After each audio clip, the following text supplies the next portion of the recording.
الحمد لله رب العالمين، والصلاة والسلام على رسول الله وعلى آله وأصحابه أجمعين. أعوذ بالله من الشيطان الرجيم. بسم الله الرحمن الرحيم. ختم الله على قلوبهم وعلى سمعهم وعلى أبصارهم غشاوة ولهم عذاب عظيم. আল্লাহ তাআলা তাদের অন্তরসমূহের উপর শ্রবণ শক্তির উপরে মোহর মেরে দিয়েছেন, অন্তরের উপর মোহর মেরে দিয়েছেন, আর দৃষ্টি শক্তির উপরে রয়েছে আবরণ, আর তাদের জন্য রয়েছে যন্ত্রণাদায়ক কঠিন শাস্তি। আর এজন্যই কাফেররা সত্য গ্রহণে তাদের অন্তরে যে শ্রবণ শক্তি রয়েছে, দর্শন শক্তি রয়েছে, এটার উপর কি আছে? মোহরাঙ্কিত করা আছে।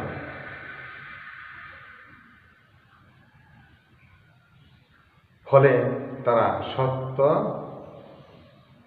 অনুধাবন করতে পারে না, আবার সত্য জিনিস দেখতেও পারে না, শুনতেও পায় না।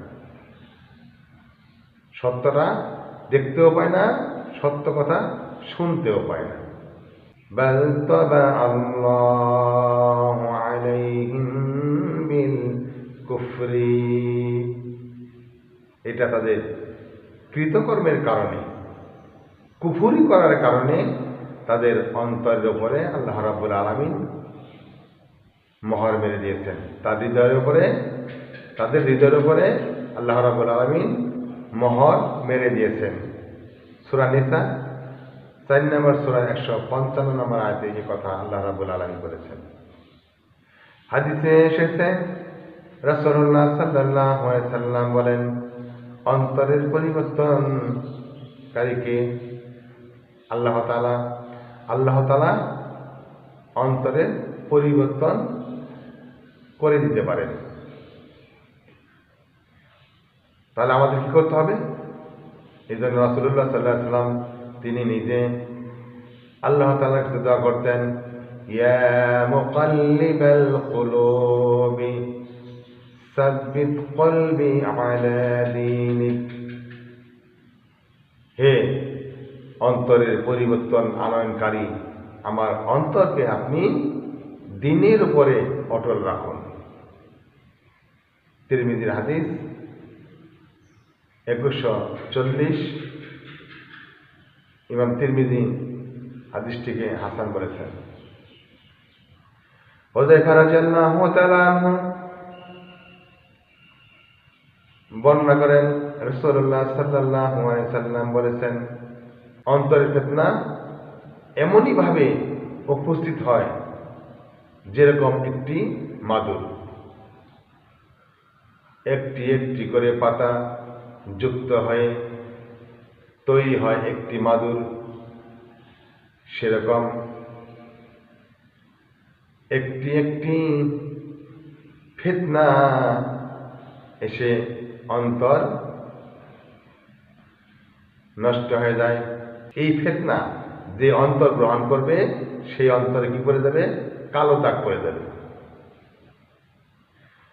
এবং আস্তে আস্তে সেই কালো দাগ ছড়িয়ে পড়বে, বৃদ্ধি পাবে, শেষ পর্যন্ত পুরো অন্তর ছেয়ে যাবে।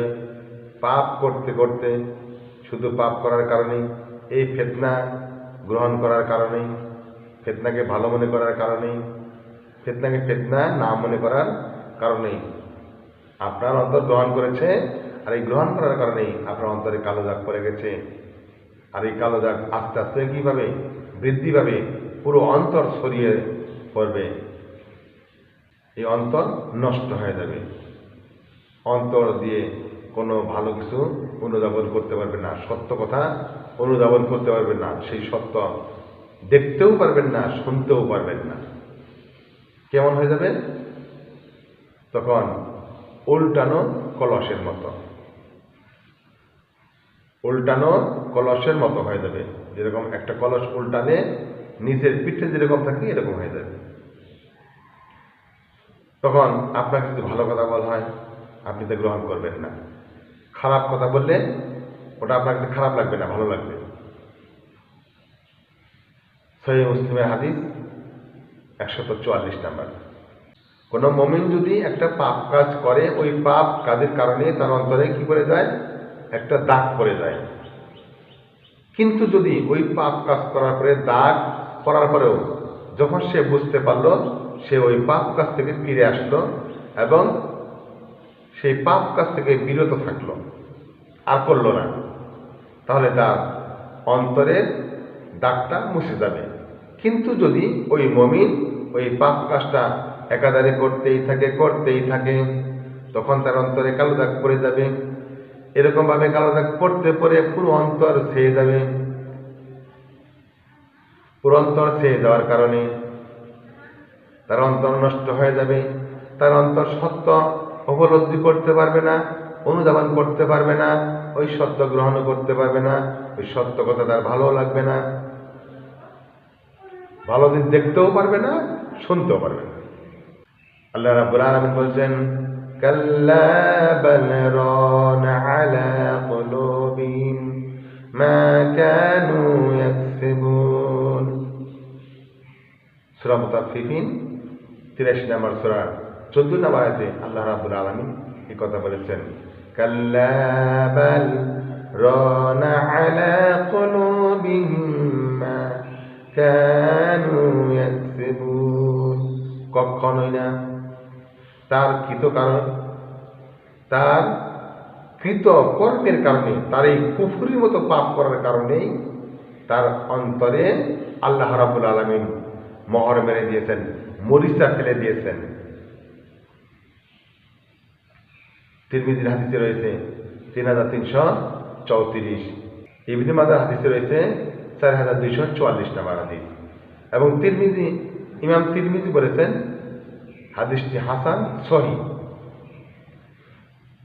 এজন্যই আমাদের প্রত্যেকেরই উচিত সর্বদা সত্য গ্রহণে সচেষ্ট থাকা উচিত এবং সর্বক্ষণ আল্লাহ তাআলার কাছে এই দোয়া করা উচিত, ইয়া মুকাল্লিবাল কুলুবি সাব্বিত কলবি আলা দীনিক। হে অন্তরের পরিবর্তন আনয়নকারী, আপনি আমার অন্তরকে দিনের উপর অটল রাখুন। তিরমিজির হাদিস সিলসিলা সহিহ দুটাতে আছে। তিরমিজির হাদিসে রয়েছে 1140 নাম্বার এবং সিলসিলা সহিহ রয়েছে 2091 নাম্বার। তাহলে এই যে আমি একটি আয়াতের সংক্ষিপ্ত একেবারে সীমিত কিছু তথ্য তুলে ধরলাম, সূরাতুল বাকারা 7 নম্বর আয়াতে উপরে ভিত্তি করে কয়েকটি কথা বললাম।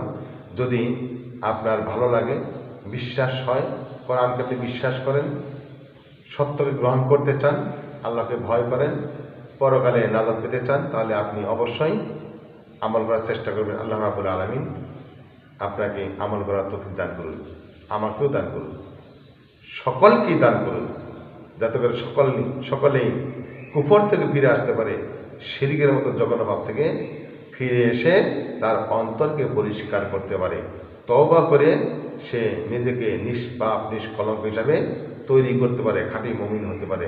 আল্লাহ রাব্বুল আলামিন সেই তৌফিক দান করুন।